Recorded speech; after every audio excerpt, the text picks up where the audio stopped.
আজকে খুব মজার এবং হেলদি একটি নাস্তার রেসিপি শেয়ার করব।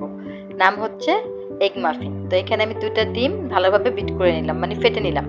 তারপরে এর মধ্যে কিছু ক্যাপসিকাম, কিছু টমেটো, কিছু গাজর আর অল্প একটু সিদ্ধ করা আলু লবণ দিয়ে সিদ্ধ করেছি, আলু দিয়ে দিলাম। তারপরে একটু চিলি ফ্লেক্স, সামান্য একটু গোলমরিচের গুঁড়ো আর স্বাদ মতো লবণ দিয়ে সমস্ত উপকরণগুলো ডিমের সাথে খুব ভালো করে মিশিয়ে নিতে হবে। মিশিয়ে নেওয়ার পর এখানে কিছু মজরেলা চিজ আছে, সেটা আমি দিয়ে দিব মিশ্রণটার উপরে। দিয়ে আবার আমি ভালো করে মিশিয়ে নেব।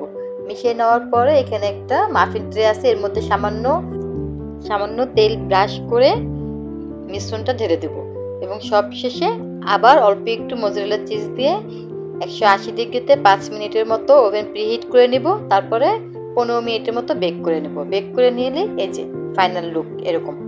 এটা খুব টেস্টি এবং হেলদি একটি নাস্তা, বাচ্চাদের জন্য একেবারে পারফেক্ট।